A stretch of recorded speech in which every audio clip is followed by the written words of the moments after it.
All right, welcome to Cream Crew. I'm Don from Flashgits, the annoying British one's Tom from Flashgits, and we got Hunter, also known as Meat Canyon. Kind of wish I kind of wish I had an insulting intro. Makes me feel very plain, not having a fun insulting intro. It's just Ann Hunter. I guess you did say you're Don. I guess if you would have made fun of yourself, I definitely would have felt left out. So it becomes more of an attack on Tom. So actually, I'm okay with it. I know you've been working hard on your SpongeBob thing too. Not trying to kick you while you're down. So I appreciate that. I'm like a wounded deer right now. You have to be kind to me this episode. That's right. What if I'm a wounded deer, Don? And you just kick me in my wounded ribs? You might always be a wounded deer, but you refuse to show it because you think it makes you gay. No, it's because I'm polite. Uh-huh. Don't burden you with my shit. Is that a well? I guess that sounds like a very 1950s father thing to say. Like what was wrong with 1950s fathers? You're repressing your homosexual tendencies, and you're just that's gay, and against God. I'm not gonna be who I want to be. Or you could even just be a regular man, be like, hey, actually, I feel sad. Something happened to me, but I refuse to let know, and I'm gonna take it out viciously on my son. that's why I don't take it out viciously on you and Don. I'm just secretly I'm this bubbling ball of sadness, and that's why I'm always putting everything else down. This movie is shit. I hate it. It's the worst thing I ever saw. You might be. I'm fine though. I'm fine. I'm fine. I've never been more happy in my life. I mean, several people have postulated that Tom is actually depressed. He's very depressed. He just doesn't know it, or he's intuited himself out of it, or logicked yourself out of it. No, or I'm just polite. I'm just down today. I don't think you can say it's polite. No one. I don't know if anybody complained about that at all, they would be a fucking prick. Hey, dude, I know you're sad, but could you just reel it back a little bit? There's a balance, isn't there? If someone is just constantly coming to you always saying being an Eeyore or a Don, isn't that at some point it's okay, I understand, but I've got my own shit too. I am aware of the energy vampire characteristic of moping. It doesn't stop me, but maybe that's where the polite impulse comes from. Yeah, I think it's polite when you're just I don't want to bring the rest of the room down, but I think every once in a while, just wanting to talk to somebody is a pretty normal thing. I mean, I don't disagree. I'm happy to be an ear or to be leaned on because I'm polite, but not leaning on anyone else. Yeah, because I'm polite. No matter what these situations, you are a very polite person. Is that the British thing, or is it just you though? What? It's probably both. Well, I think of that Pink Floyd song, "Silent Desperation is the English way." Right. I don't really have an answer, honestly. I feel often I'm a spokesperson for an entire country, and maybe not even an entire country, a whole fucking continent. But really, I'm just a retard from one area, one small, tiny area, a population of 150 in the UK, and maybe I shouldn't be the spokesperson for a whole continent. You don't seem like a fair representation, but I constantly lean to you to be the representation regardless. Yeah. Sometimes I need it to be bad, so I ask him what's going on to make myself feel better in the situation I'm living in, I'm Tom, what was this like? Oh, it's shit. It's total. I'm yeah, it probably would suck over there, huh? Or something like that. Oh, England's not so bad. It's got its ups and its downs. I've always wanted to visit. I think that would be a good, dipping your toes in the water of leaving, your country or something like that is going to. Oh, it's definitely, yeah. You speak the language. Yeah. The culture is similar enough. Right. Except there's way just older shit, cooler, just some cool culture type shit and all sorts of stuff. Be pretty neat. Be pretty neat one day. Americans have a very warped view of what England is.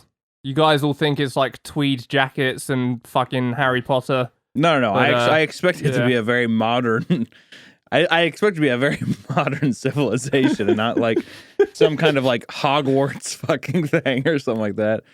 I think it's just more the fact of I think we've even talked about this before of I have a fascination of just going up to something that's very old and just being this is old. And being this has been around for a long time. Well, you can definitely do that. There's plenty of old shit.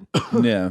There's something fascinating about that. It's especially if especially for Americans, you read about world history stuff and it's seems not that it's fake, but you look at it as if it is like almost like a fantasy sometimes in terms of like, you know, Napoleon or like any kind of like kings and queens, all sorts of shit like that. So to like maybe see some of those things in real life would be pretty cool.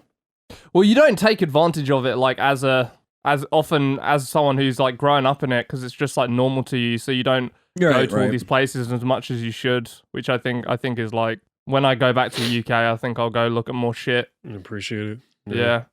I mean, like, just for example, I lived in a fucking pub that became a pub in like the 1300s. So just like the level of age is just all around you at all times, you know? That's so cool. Oh my god, that's awesome. You think people, all of the doors are too low so you hit your fucking head. I think people died there.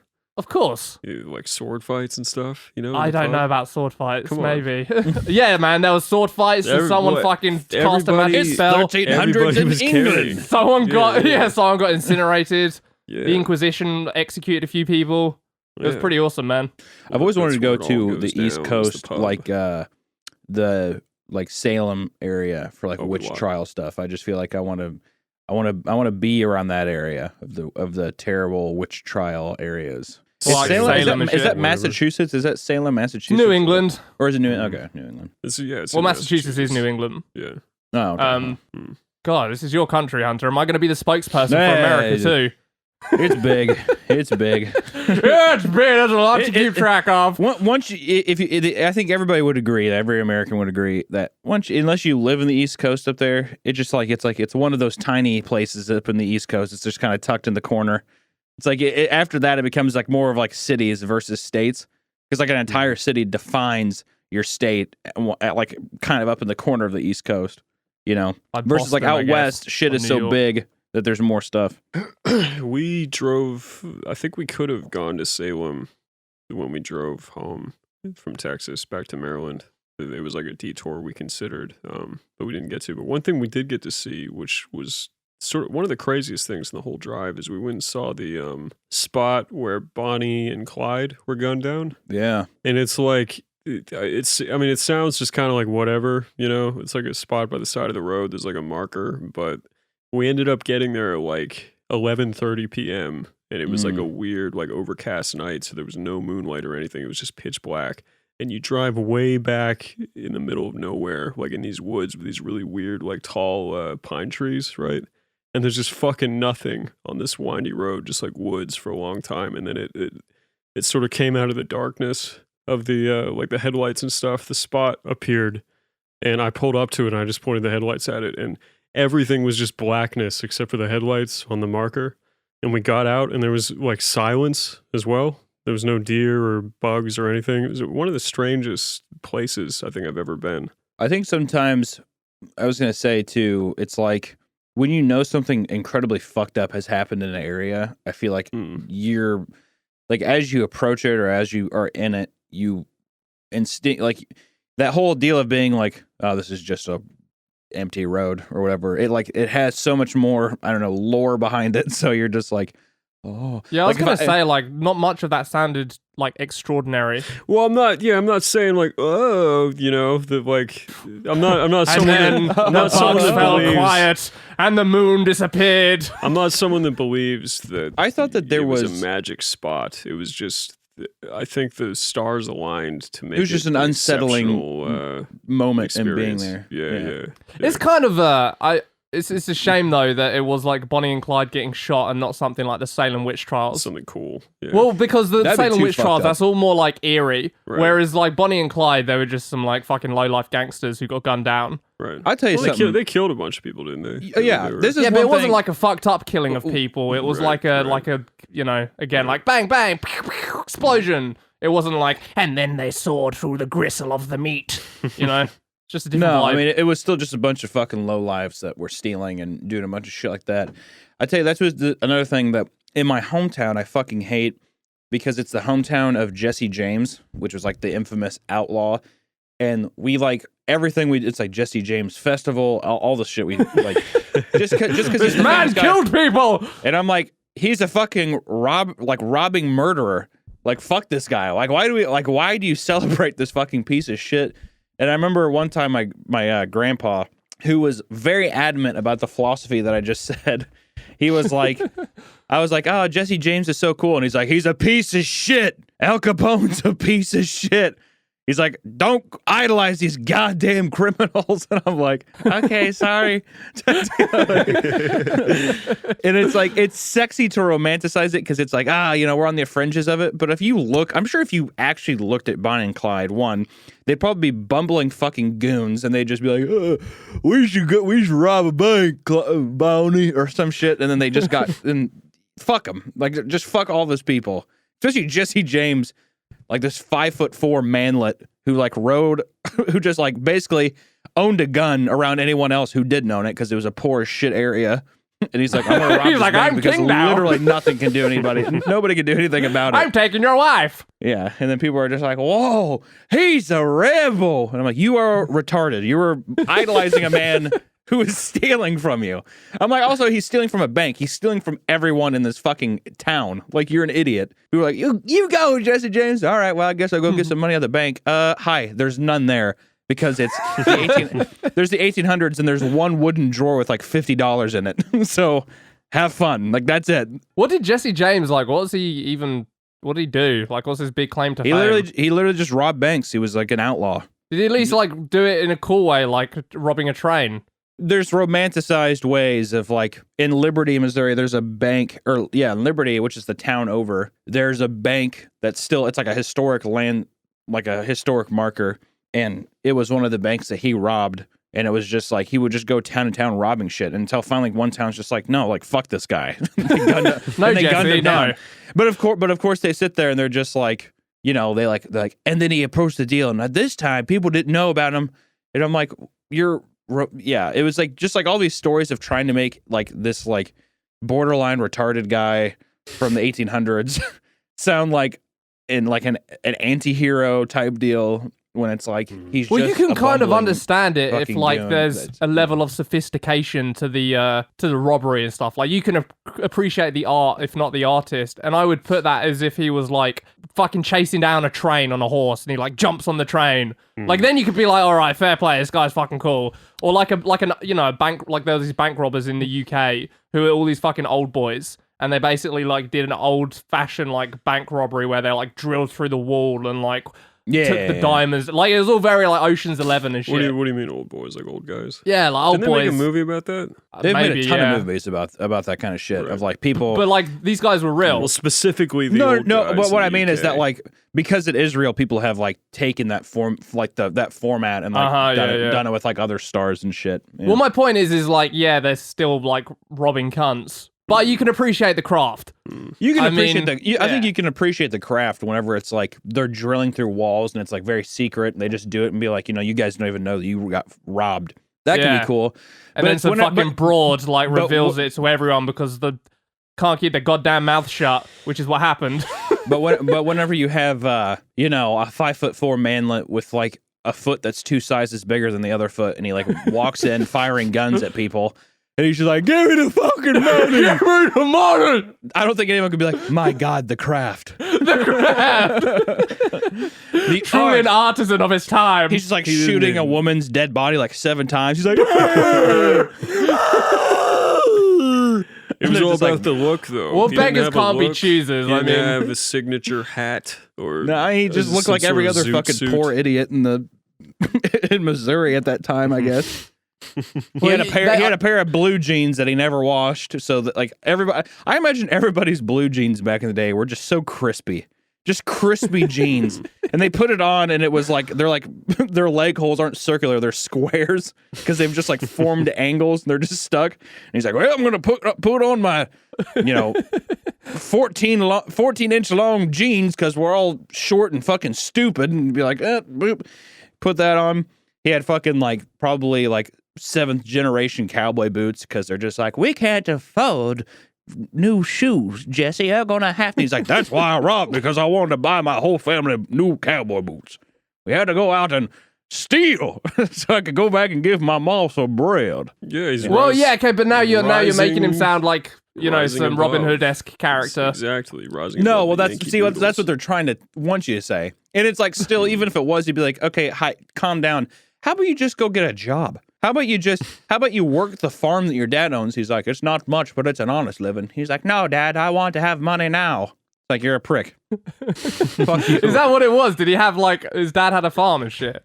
I mean, at this point, you must be a fucking tour guide. I feel like everybody had a farm. I feel like, there was... Okay, I'm not sure there's a lot of factual...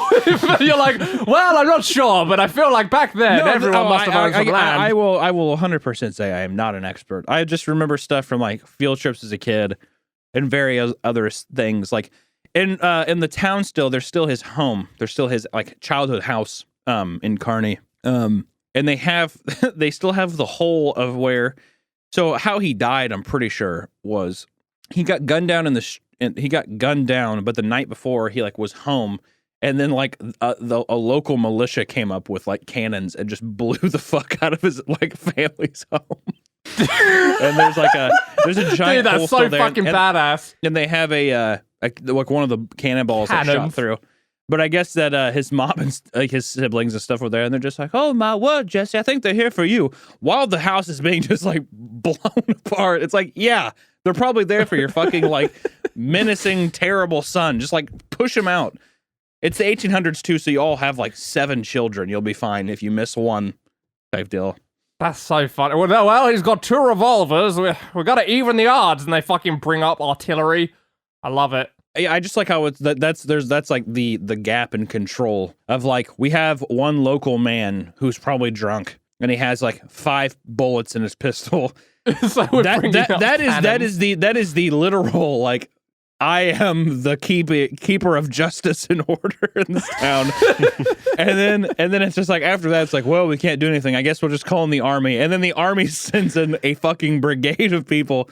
They're like, yeah, this guy's cooped up in his house and he's shooting pigs and fucking whores. I don't know what's going on back there. And they're like, all right. And they just like blow up his house and like, well, we got experience him. dealing with this kind of thing. Like, they like turn back and leave. All right, there we go. I guess that's it. Yeah, no, fair play. That is retarded. He was handsome though. You are you looking up pictures? Yeah, it's just a handsome. He was a young guy. That liked to shoot people and steal shit. So that's really what it comes down to, isn't it? Beautiful people can just get away with anything. Yeah, absolutely. As long as you're attractive, anything you do is in a good light. And now that they make movies, you get to be played by Zac Efron in a movie. Zero evidence of him being a Robin Hood, but he's always a Robin Hood in the movie. I love how they're people. Also, all these things people say the shit of like JFK was the most handsome president, and it's like for a 1960s man, he probably looked he really wasn't. It's also like fucking Humphrey Bogart was considered like a hot man back in the day, and he looked like he was 67 for like 12 years, and it's just like people were like he was a handsome man. I'm like, no, he wasn't, and he had a terrible voice. Good actor, but terrible. His voice. But now it's like shit. I like how people, whenever they do the new movies, they get like way too attractive people to play the like attractive. Like you said, Zac Efron, and it made me think of that Ted Bundy movie. That's what I was talking about. Yeah, people were talking about Ted Bundy and how he's like this handsome guy, and I'm like, he like monstrous unibrow, had like this Joker-esque face. People were like, oh, he was so handsome. He did look now you have like Hercules Zac Efron playing fucking Ted Bundy, and he's like, I'm a social fucking parasite. I'm gonna go rape chicks and murder them. It's like, it's not believable. It's not believable when someone that attractive like Zac Efron plays somebody that's that vindictive, because it's like, what real hardship have they had to where they could be skewed? Well, you gotta get the moist clams in the seats, my friend. That is true. You want to target that female audience to go watch the Ted Bundy movie. Yeah, I mean, but they all fucking love serial killers anyway, which I'll never understand. This obsession that women have with serial killers. It's fucking weird. It seems like there's a lot of odd, weird, obsessions that women have. Rape fantasies, all sorts of stuff. I think that kind of ties in there. The danger of it happening to you, type deal. And this is why Jesse James is still popular all these years later. Yeah, this is why he would just hog tie me, and this is why every 3-toothed woman in Kearney, Missouri is like, what I wouldn't give to have a night with Jesse James. How dare both of you to slander women as a gender like this, as people that it's not slander, fantasies. it's just a general assessment. Yeah, general assessment. Hey, the numbers speak for themselves, man. Rape fantasies, top fantasy. Also, women. I'm saying that it's odd, which is ironic for you to raise red flags. Mm-hmm. No, I'm just calling it as I see it. With your rap sheet. I'm just calling it as I see it. I am ironic. I'm ironic about things, but you guys, it sounded serious to me. That women sometimes have rape fantasies, and they always buck-toothed women in Kearney, Missouri that obsess over Jesse James. I will stand by that statement, sir. Like, how many fucking letters from chicks do serial killers in jail get? They get fan mail. Fucking fan mail. Did you watch the movie with Zac Efron? Why would I do that? I'm clearly not the target audience. Well, Tom, I did because James Hetfield was in it. Sold. Wait, can I borrow your VHS copy, please? Who was he in it? James Hetfield was like the sheriff that pulls over. Oh, he just got a bit part. He wasn't even like. No, I didn't spot him. I'm such a casual. I just you didn't spot James Hetfield. Yeah, I was just. He's got a very recognizable face. His nose is like a tumor. Distracted by Zac Efron's dreamy eyes. Well, understandable. You're like, dear Zac Efron, I didn't even notice James Hetfield in your movie because you were so sexy. Love, Dawn. P.S. Silly games. Yeah, he played the sheriff. It isn't like a major role, but it's like not just like one scene. Oh, you could totally miss him. He doesn't even look like James Hetfield. Well, yeah, they're not done. Like, you famously have face blindness. Yeah, but still, I think it was very recognizable. I think even you could miss him. It looks like some old guy with his hair combed. You know. I would never miss him in a million fucking years. Right. James Hetfield is like burned into my brain because I love him. He has a very distinctive face. I've always thought he has like a turnip nose. One thing he has those acne scars from when he was a kid. Yeah, that just looks cool for him because he's like I'm a metal biker guy. Like, it works, you know? Yeah, it's kind of like the Lemmy and the warts a little bit. Yeah, well, I always saw those and I was like, come on, man, just laser them off. Oh, you kidding, Lemmy? That's such a character. I love it. Oh, they're fucking part of me. Like, all right, man. but you're not the one that has to see them. He's like, well, I have to feel them. They're on my face. They're on my fucking face. They're on my fucking face. Come on. Poor Did you ever see that documentary Anvil, the story of Anvil? No. I think you guys might get a kick out of that. It's pretty interesting. Isn't it like a band that kind of like almost but never made it? Yeah. It's like the Flash Kits of metal. Okay, if you guys think you haven't made it, first off, there's gonna be so many people that are just like, oh, fucking pompous 2.4 million assholes, fuck those guys. We never quite got there, did we, Don? I guess that's right. We're no Meat Canyon. Bring it back to our favorite. Yeah, we're not Meat Canyon still. Yeah, fuck off. But it's a really entertaining documentary, and yeah, I mean, I don't think the band's anything to write home about, obviously. I mean, like, it's, you know, people are always like, they just didn't get their chance. It's like, well, probably because there wasn't any demand for their music or something. They had some success, but it's really entertaining to see people that are still going. And like, one guy works in the kitchen at like this like retirement home or something like that. And he's like the singer, and they do all this shit on the weekends. And it's kind of like them trying to book tours and go play any shows. day now will be a household name. Just gotta keep pushing at it, boys. So sad. Yeah, it is pretty sad at first, but it's a very good movie, and it was really popular. I think it sparked interest in their band after it was said and done. I always admired who was that band? The ones that, like, was it Scorpion or something? Where they're like, wanna be somebody soon. Those guys? I don't think that was. Who was that? Wasps or something? I don't know. A lot of those. There was a lot of like kind of the hair metal stuff. I only know specific bands. I mean, I know a lot of the songs, but like so many of them are like one-hit people. Not that Scorpion's a one-hit wonder thing. No, it was Wasp. It was Wasp. But my point is like they weren't somebody. As it turns, they didn't really actually end up being somebody, but you got to admire they had the courage to want to be somebody. Yeah. And that's laudable in its own right, I feel.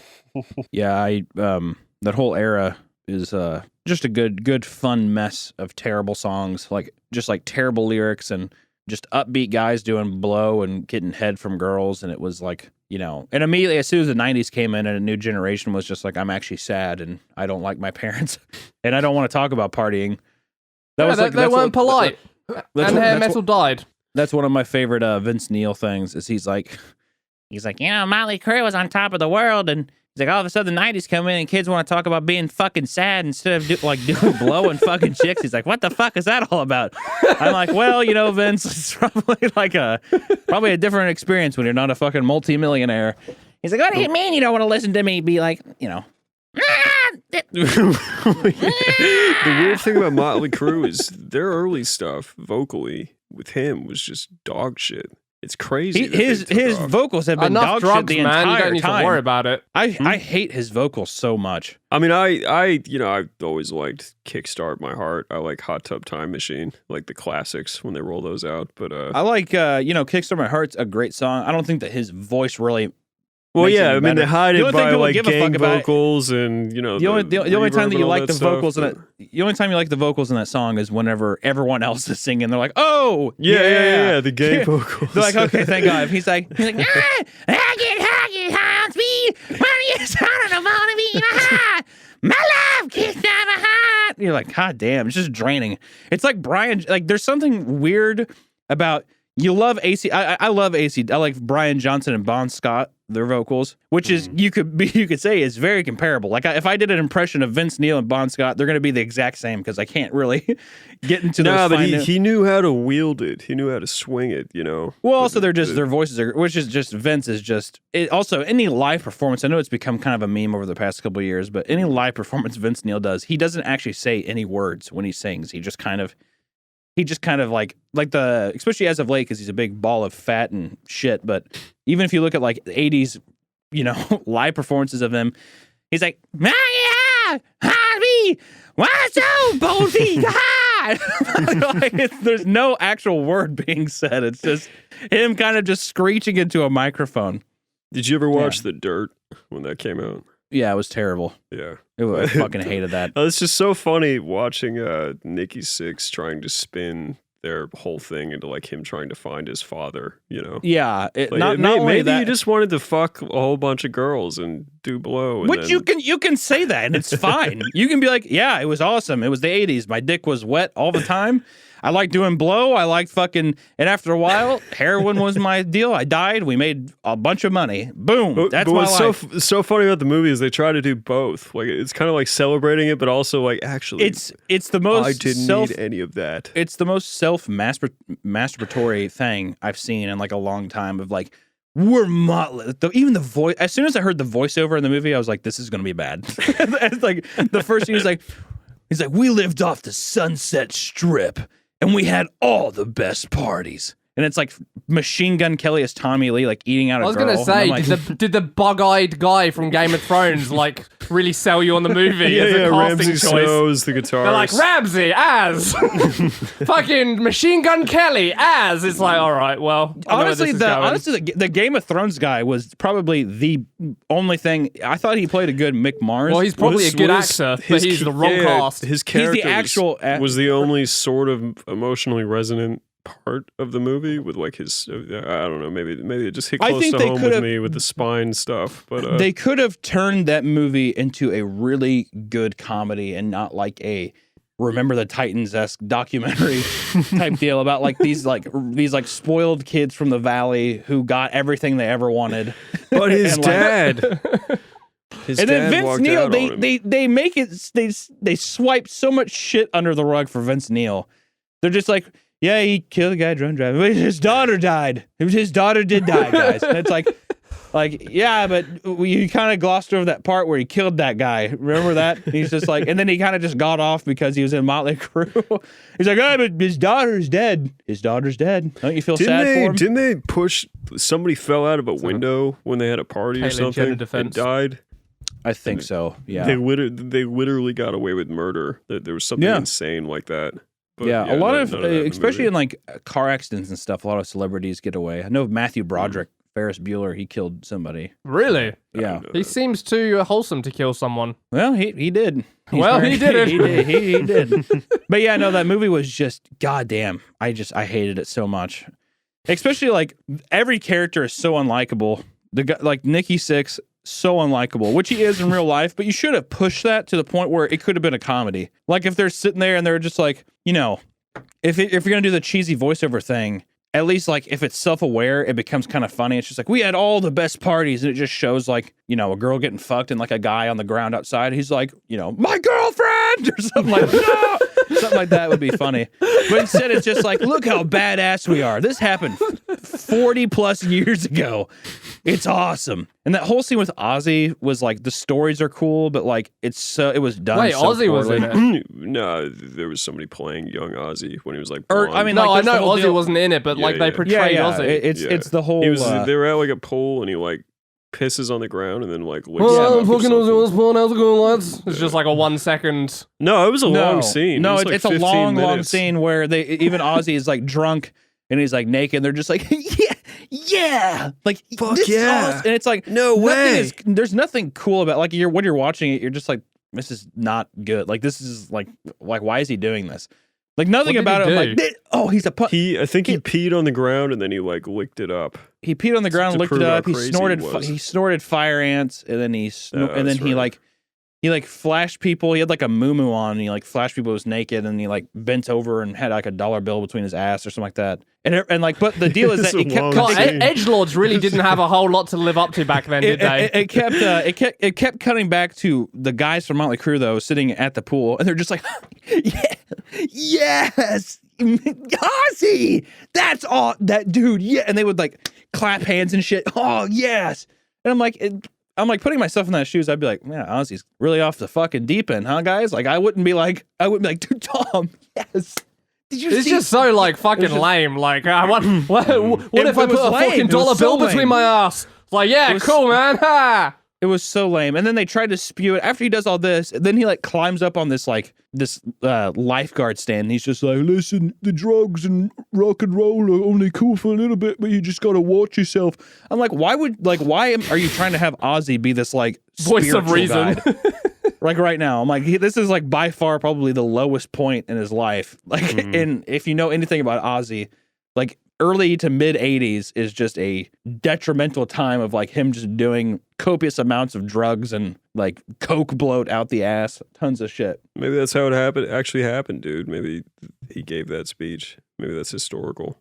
It is a biopic. Why do you think chicks stopped like fucking band members? Because during that hair metal thing, that was like the thing. You go out, you play music to get laid, and then like as you say, like the 90s came, and I feel like groupies became like a thing of the past. But why? No, well, I think that because it was a decade of being like, I don't want to be, or being like groupies. So then you have a new generation. It's like, I don't want to be a groupie, but yet they still are like, I don't want to be a groupie, and I'm not a groupie. But just so you know, I sucked Kurt Cobain's dick back there, and it was awesome. I love that. And it's like, well, you're doing the same Kind of a thing. groupie. Like, yeah, it's like, but I think groupies were way more. I think that was like just a subset of like a culture of people that would like, you know, I'm going there to fuck this guy versus like, you know, girls like, oh, I went to a coffee shop afterwards, and what Eddie Vedder was there. And I was like, you want to fuck like rail me in the bathroom or something? I don't know. It's like I feel like it's like the exact same thing, except they're just like, I mean, I'm not a groupie, but it's like it was Eddie Vedder. Like, what are you gonna do? I would like, Not I would like to fucking- imagine. I would love to imagine that when Eddie Vedder fucks a woman, especially in the '90s, like when that first Pearl Jam album came out, he would like partially sing some of his songs when he was like, I go hungry. He's like, just like, yeah, I would love. Except that one part in Even Flow, I gotta hate Pearl Jam so. I hate Pearl Jam so fucking much. That Even Flow part, he's like I think it's like the bridge of the verse or something when he's like, evil, I'll say, I gotta go my cold hill. You know that part? Oh, he lives, and be fucking like a dog in a cold hill. It's like, you have no idea what he's saying. And then it goes into the chorus, even flow. I would like to say that is his fucking rhythm. That's his fucking rhythm. It's just like he's basically doing HIIT. He's doing high intensity interval training. Yeah, it's like watching a hamster fuck or something like that. He's like all curched over and shit. She's like, you're hurting my elbows. He's like, even flow. He does the little guitar thing. Yeah, that was a man. What an interesting time. An interesting time in music. I've been getting into Allison Chains a little bit. Not necessarily all of them. I'm not a huge Allison Chains fan, but their album Dirt is really fucking good. I've been listening to that a lot lately. I don't really know anything about them. Yeah, I don't know. I know like Irish can speak Rooster to and us. shit, you know. Yeah, obviously. Yeah, the classics and stuff. That Dirt album though is really good. I would recommend if you're ever wanting to be like, what are they about? That Dip into Dirt. It's a really good album. The last time I say that sentence, I think I just said it like 4 times in a row. Mm-hmm. I think we're doing a product placement for an album that came out 30 years ago. It's like, anyways, guys, I don't know. I mean, if I were you, I would like buy that album. Dirt, yeah, it's really good. I've just been listening to like all I do all the time is just Black like metal. jump from black metal to like country and back. But I've been listening to like a lot of country. I discovered Towns Van Zandt recently. Only like one song. I don't know what it is, man, but all of the like, I feel like country should just drop the whole like any positive vibe or angle. Like, it's way better when it's like 60s type stuff and it's like heartbreak or it's like just like really sad. This whole new era of like pop country thing of just like, you know, we're together now on this truck, and you're just like, oh god, it's like like the fucking the fiddle comes in. Yeah.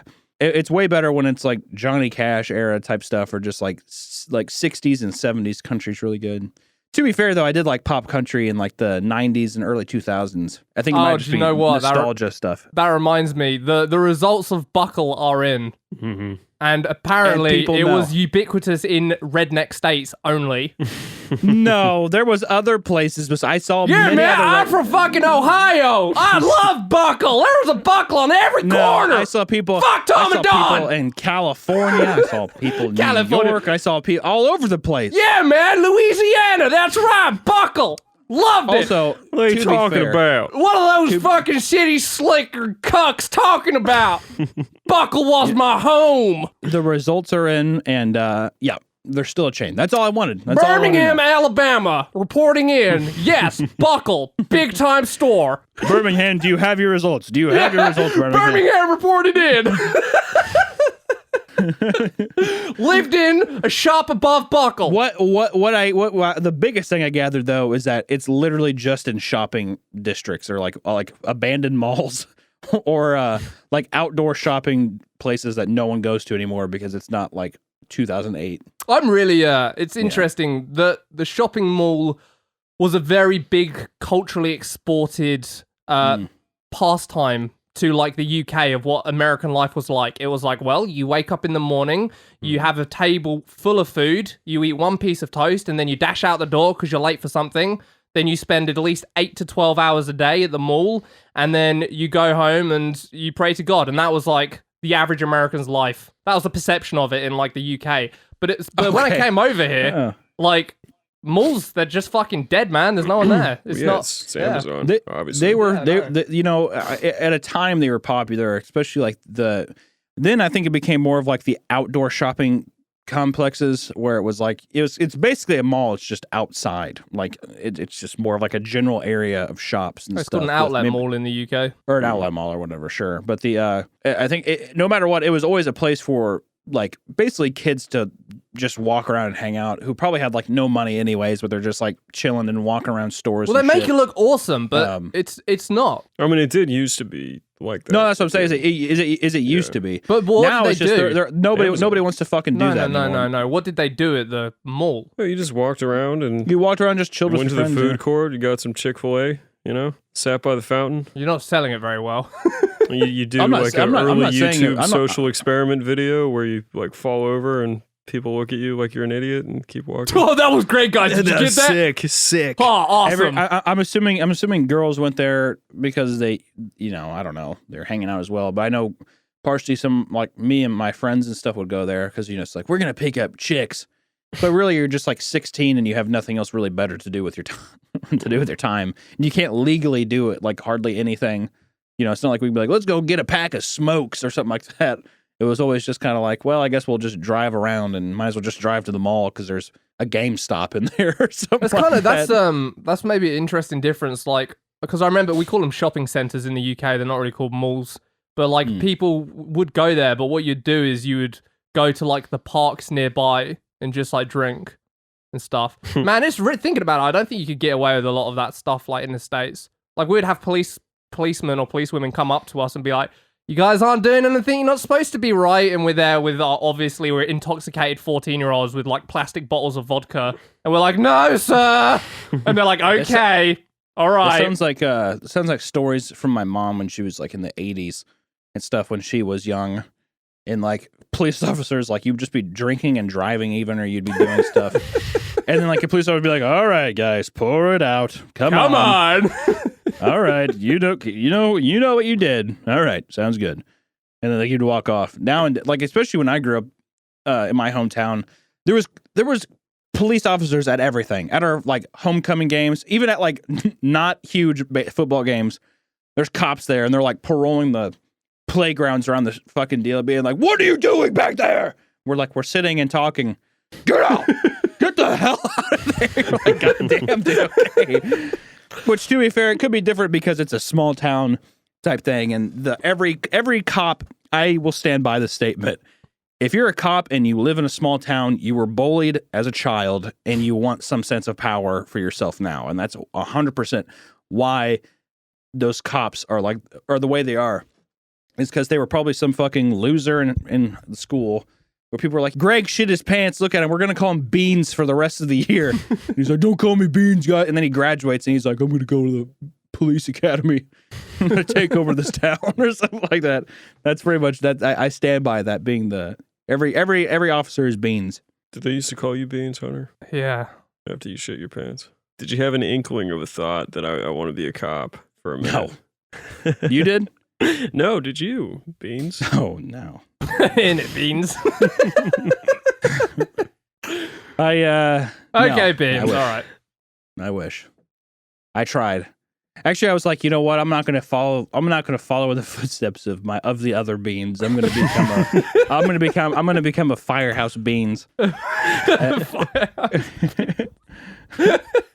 I was like, I'll be a firefighter. At least, I mean, maybe actually it's not a good thing, but US cops, you take them seriously. The UK police are such a bunch of fucking pussies.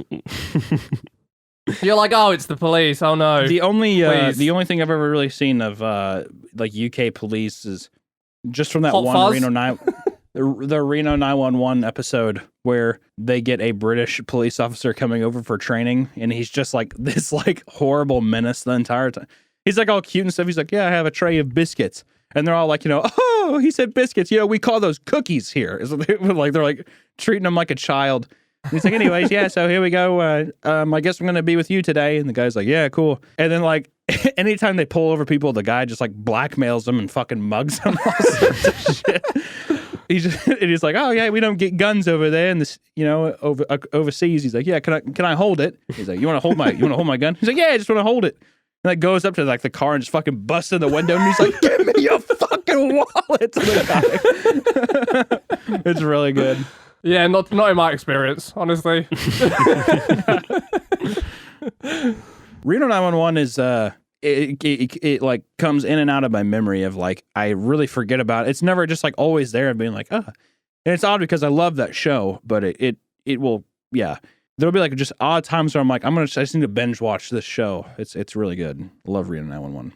I've not actually even heard of it. It's just a fake. Is it good? It was pretty fun. It was like The Office, but cops and also belligerent and horrible. It's like a documentary style. So, but is it good? It was pretty funny. I think it's really funny. Yeah. There's a bunch of good skits and characters. It like feels very well paced too. It's like literally like just taking the format of the show Cops and just making it about these like this, bumbling department. idiots. Yeah, but it's just I don't know. It's just there's like a lot of funny character interactions and stuff, and like reoccurring like criminals and shit. It's just pretty funny. I know that's how Nick Swartzen became famous, was because of he was Terry, the gay rollerblader. That's right. I forgot about that. I don't think you'd be able to pull off that character nowadays. I feel like people would probably be pretty pissed. Yeah. I think you're right. That probably maybe wouldn't fly. It's like so Nick obviously Swartzen, a straight man's perception of just like overdoing what a gay person is like. I mean, like even when they like roll up, he's on rollerblades, super short shorts, and he's just like, pew, woo, I'm Terry. Woo, woo. Like all sorts of stuff. Man, I think it's an uncomfortable truth. I have met plenty of gay men like that, like plenty. I really haven't met that many gay men that are that flamboyant. Have you not, man? Well, you come from somewhere where that kind of thing. Where that kind of thing is not looked kindly upon. I have lived all over this goddamn country, and I have not met one of them. Well, I've met some of them, but never to a point where they're just like walking in the room. They're just like, boo, whoop, boo, whoop, or something like that. How's it going? Hi, I'm Terry. Like type deal. Dude, when I was at university, I switched from like 3D animation to 2D animation in like the second year. Good man. And I went into the like life drawing class, and one of the first things that was said, and this was clearly him like fishing, because there was two of us knew, it was me and this other guy, and like the gay guy in the class was like, man, it's such a shame the new boys are in and neither of them are gay. And that was him like casting his fishing line for one of us to be like, well, don't assume, wink. Don't assume. And yeah, like 100% like Reno 9/11. And then Tom was like, all of a sudden my pants got stiff. My and loins, my lips got they wet. swolled. They swolled, governor. Actually, I am, said Tom in front of the whole class. And then they made love. And they all applauded. And everyone figure drawed it. They figure drawed me going balls deep in this guy. Oh, no, he was going balls deep in you, Tom. We took turns. No, we took turns. I went first, and I was polite enough to let him go after. He was deep in your guts, and you were just like, I've never been laid so bare in front of so many people. Many. And then people are casting spells and shit because it's London. Because it's Great Britain. They're like, we got him Leviosa, or like so shit like that. Akbar, where the fuck they are. that may or may not have happened. I can't speak to that. I'm just saying he was very flamboyantly gay. I think he said something. I think I met him too. He said some things to me as well. You did meet him. Yeah. We were filming. Tom's new friend comes up and you just not even gay. And then Don's like, wait, I am. And just go through the whole scenario again. All over again, yeah. Oh, this new friend of Tom's not even gay. Well, I mean, you're not sure. I'll give everything on one. And you just get dick down right there, and then you both like after you're done, you like both like clap hands like that, and you're like, we did it together. We both did the same thing. A memory. Yeah, memories. It's a great We're vacation. brothers for life. Yeah. There was not a square inch of his house that was not covered in gay memorabilia too. Like the soap. You were washing your hands with like a cock soap. You know? Like everything. If you ran a flashlight through that we went house- to his house, didn't he? Yeah, we went to his house. I had like Everything we say incriminates us more. We went to his house after drinking all that wine, and we got. God, I was so hungover. It was a sleepover. We were watching Bridget Jones' Diary. It was like a rom-com movie. I don't know. It was whatever. We took a shower afterwards. The soap. It was odd. He was washing my back. He was so like, flamboyant. It was actually the reason we were there is we were trying to make a live action video, and this was before ShowQuest and all that stuff, where we were trying to find a way to make content faster. This is during ShowQuest. No, it's before ShowQuest. No, I know. I'm just saying, like, can you imagine? Yeah. This is an episode. We're trying to write a cartoon making gay jokes, so we thought we'd go to the source and see what we could learn.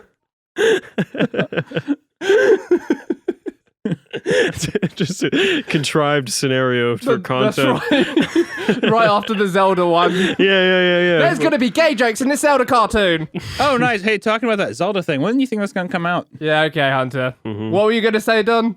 So we were trying to make content faster, and cartoons take forever, and we hadn't sunk to the lows of vlogging and ShowQuest and all that stuff yet. So we were trying to make like a live action thing with sort of a cartoon mix, right?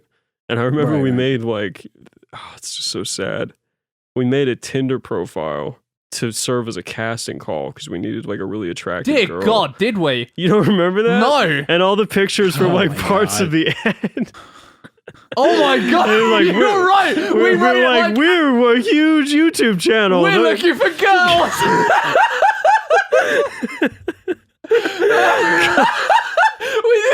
we didn't know any women.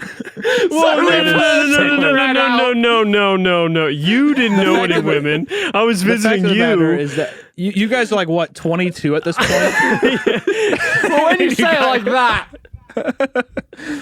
We are a massive YouTube channel, Flash Gets, looking for extremely hot babe to bounce tits a new video.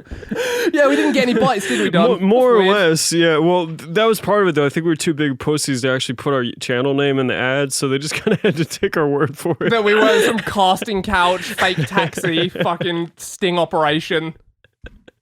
But anyways, we struck out, and then Tom's gay friend knew somebody, so that's why we were. Well, hanging that out was with him it was that an one obvious day. next thing. Like, who knows women? Yeah, the gay guy. Gay guy, of course. Yeah, because as Tom said before, you only know like 5.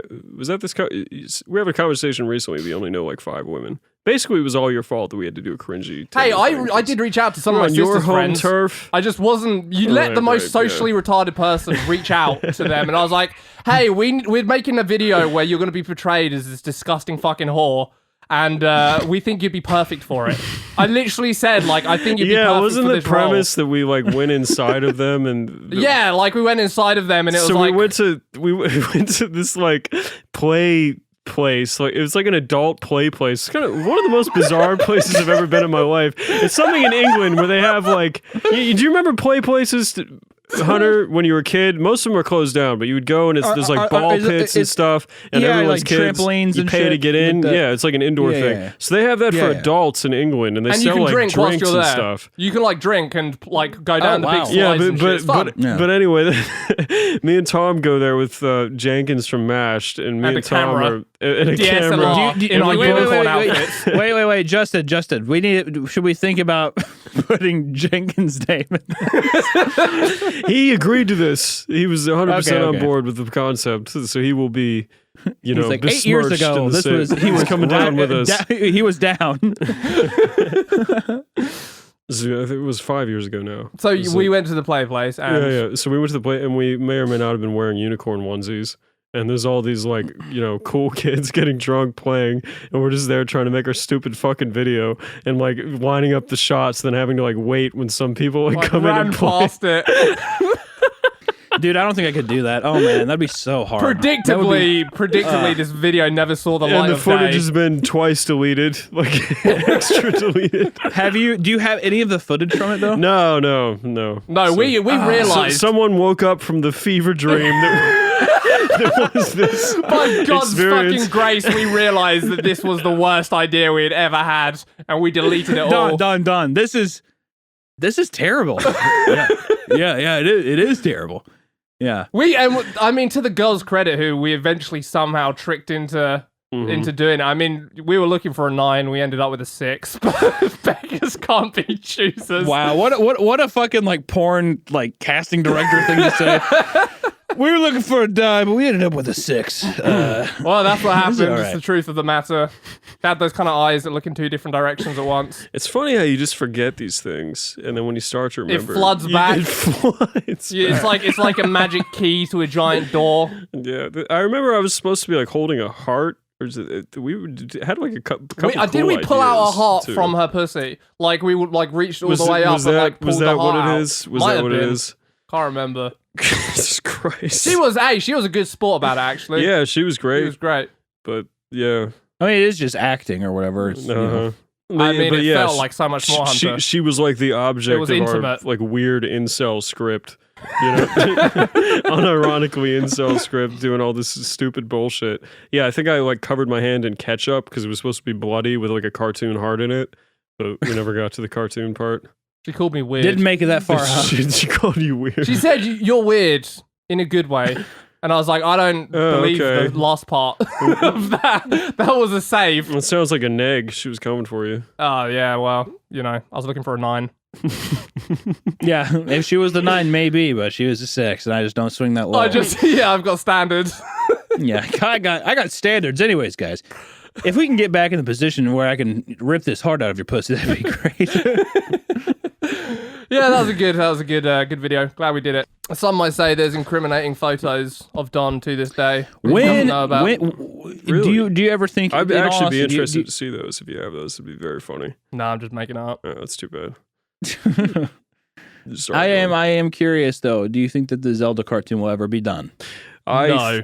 I actually think it will. I think when the next Breath of the Wild comes around, that we will probably rally and find a way to finish it for that. We're on a 2-a-month cartoon cycle now because it makes sense to, but Zelda is a complicated 6-minute cartoon, which is like unfeasible. So, well, we'd have to get way better at what we're doing now, and we'd have to plan ahead. But I would still like to do it because it's a funny cartoon and should be done. You know, and the script hasn't changed after all this time, and I still think it's funny. And you know, we have like a bunch of voice acting already done that was great and banked, so we just have to do it someday. It's just, you know, an undertaking. Yeah, I'm sure you could do it. Yeah.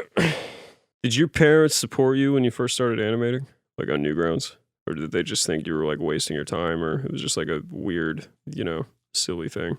I didn't start animating till I was like 20. So okay. So you were out and it was not witnessed. That wasn't the question. Oh, I mean, I went to school for animation because it was like always something I wanted to do. My dad thought I should join the army instead because he you should join the cops, Beans. Because he was just like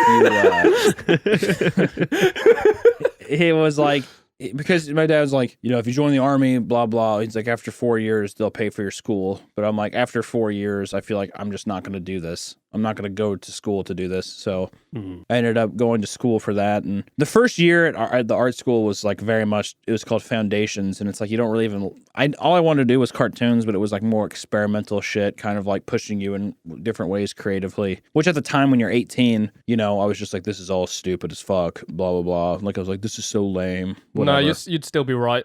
Yeah, it sounds like your sand class from university. Yeah, I had the exact same experience, and not one piece of my mind has been changed.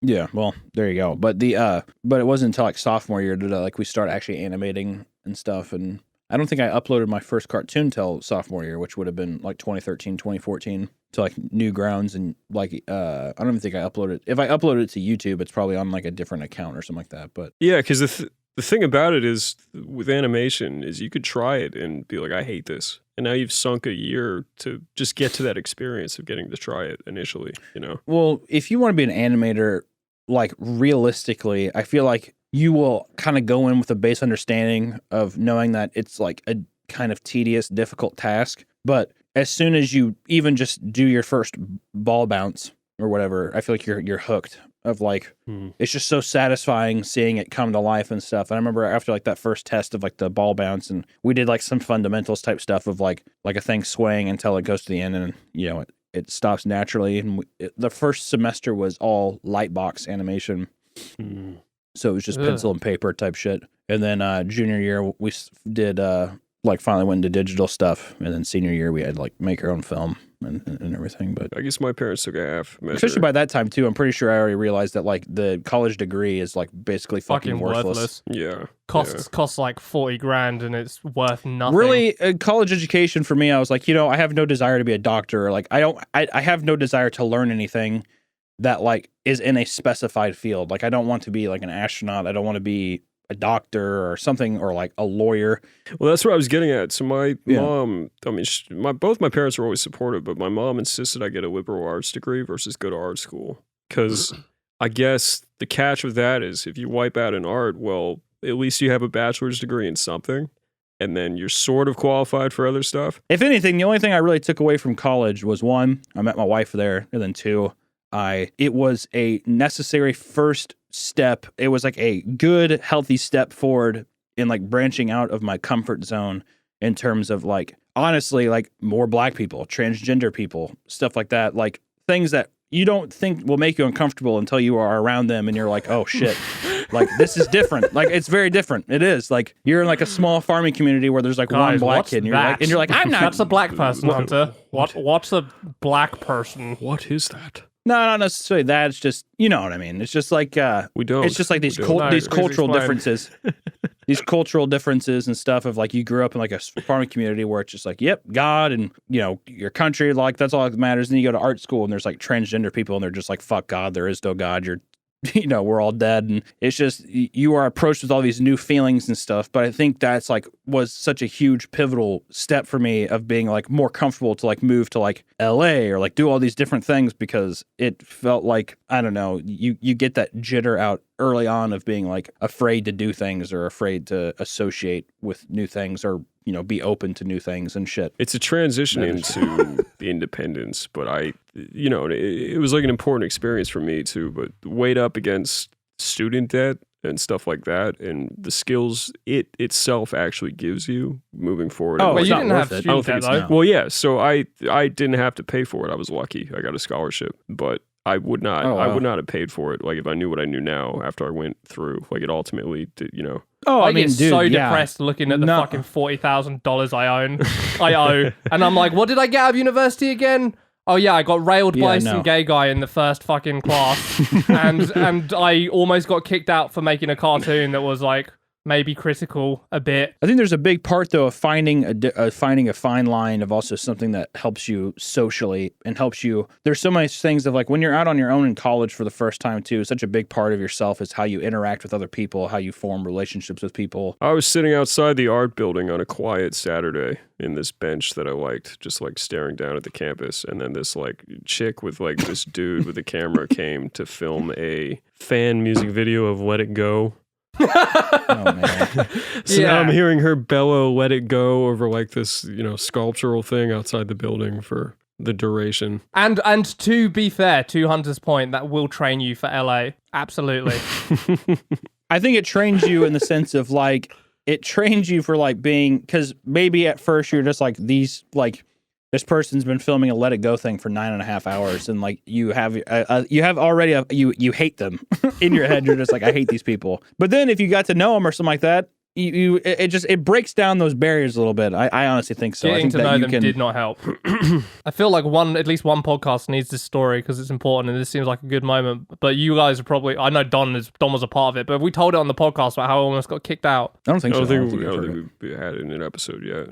No. Well, this is like a good get into it, good cap to university for you young whippersnappers. To lay the groundwork, we would every school project we would try to bend towards flash kits because especially towards the end of college, it became apparent that college is bullshit and flash kits was going to be the thing awesome for us. So college gay flash kits awesome. So we get through gay college by working on awesome flash kits, and we decided to make the cartoon we were making Tom's final because it fit the criteria for his animation final. And Tom was like, I don't know, man. I don't know if my teacher is going to be cool with this. I don't know if this is a good idea. This might be kind of dangerous. And from my American perspective of, it's freedom of speech. Like, what's going to happen? And my assumption that you guys had more or less the same thing. I just thought I couldn't believe your paranoia. I just didn't get it. Yeah, I was very much like, I want to do my time and leave. I'm not trying to make any road bumps for myself. I want to just get out of this fucking hellhole and get to work on real shit. I mean, I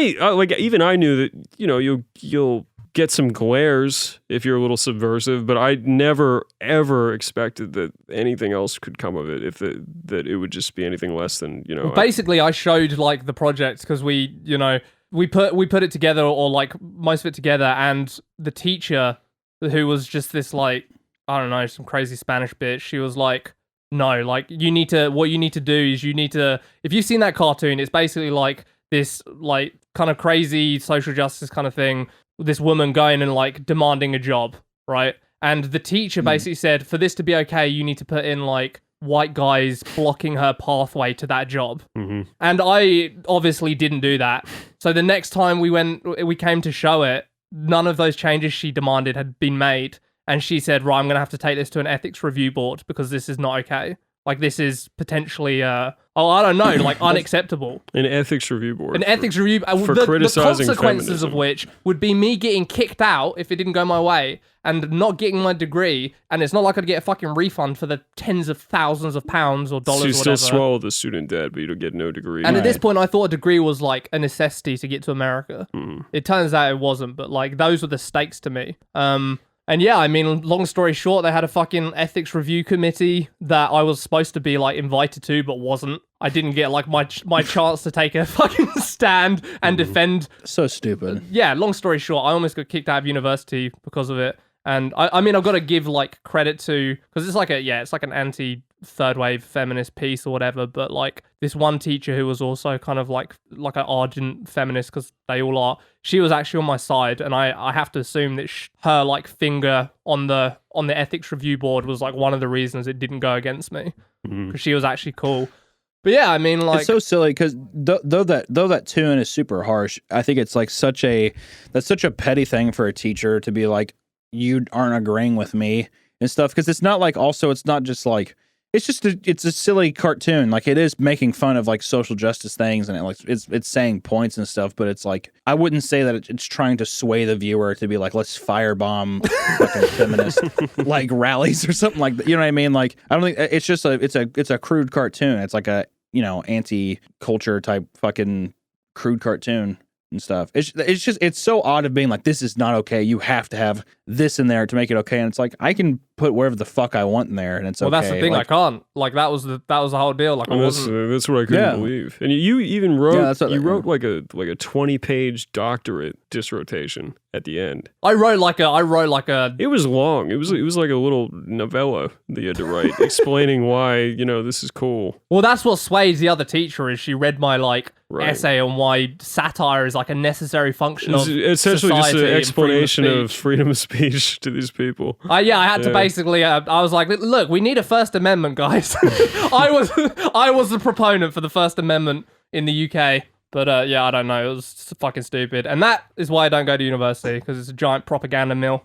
So stay out of school, kids. Drop out and become YouTubers. That's right. Have a good one. Be like.